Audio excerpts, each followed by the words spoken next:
நிக்கி, ஆ dinner என்ன செய்யறது? Dinner என்ன செய்யறதா? என்ன ரெடி ஆகிட்டு வந்து கேட்குற? நீ தான் ஆன்சர் வச்சிருப்பியாட்டிருக்கே, சொல்லு. என்ன பிளானு சொல்லு, மூஞ்சி மூஞ்சி பார்க்காத. ஃபிஷ் சாப்பிட போலாமா? போலாமி. உண்மையாவா? வா போலாம். போலாமா?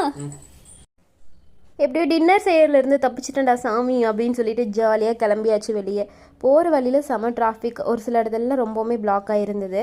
ஸோ அதில் வேற வாங்கம்மா, வீட்டுக்காரர் என்னம்மா பண்றாரு? விளக்க மாதிரி பண்றாரு. பின்னட்டும் என்ன ஆண்டி இப்படி வரீங்க, இண்டிகேட்டர் போட்டு திரும்புங்க ஆண்டி அப்படின்னு சொல்லிட்டு நான் இன்னைக்கும் கிளம்பிட்டோம். ஸோ இது வந்து புதுசு இல்லை, எங்களுக்கு இது பழக்கமான ரோடு தான், அடிக்கடி நாங்கள் இந்த பக்கம் வருவோம். ஸோ நான் ஃபஸ்ட்டு ஜாயின் பண்ண ஆஃபீஸ் இந்த வழியில் தான் இருக்குது. ஸோ அதனால் எங்களுக்கு இந்த ரோடு பழகிடுச்சு.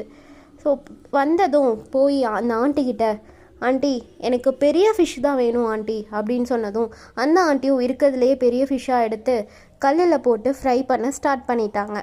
ஸோ இங்கே வந்து நம்ம போனதுக்கு அடுத்து தான் அங்கே இருக்க ஃபிஷ் எடுத்து நம்ம கேட்குற ஃபிஷ்ஷை தான் வந்து தவா ஃப்ரை பண்ணி கொடுப்பாங்க.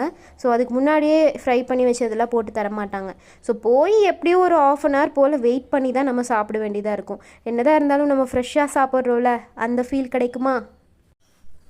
அந்த ஃபிஷ் அப்படியே அந்த தவாவில் ஃப்ரை ஆகிறத பார்க்கும்போதே அப்படியே பயங்கர டெம்டிங்காக இருந்தது. வாய் ஃபுல்லாக மவுத் வாட்டராகவே தான் இருந்தது. எப்படா எடுத்து தருவீங்க அப்படின்னு தான் இருந்தது. ஸோ இங்கே இவங்களோட ஸ்பெஷலே வந்து பார்த்திங்கன்னா ஒரு சட்னி தான். இந்த சட்னி போடுறாங்க இல்லையா, இந்த சட்னி போட்டதுக்கு அடுத்து அகெயின் ஃப்ரை பண்ணி கொடுப்பாங்க. அவ்வளோ டேஸ்டியாக இருக்கும். ஸோ அந்த சட்னி மேலேயும் கீழேயும் தடவி அவ்வளோ டைம் ஃப்ரை பண்ணி கொடுப்பாங்க, நல்லா ஃப்ரை பண்ணி கொடுப்பாங்க. So next onion and then பார்த்திங்கன்னா லெமன், இதெல்லாம் நம்மளே போய் எடுத்து வச்சுக்கலாம். எடுத்துகிட்டு சார் கொண்டு வந்துட்டார். எப்படா கொடுப்ப கையில் அப்படின்னு இருந்தது.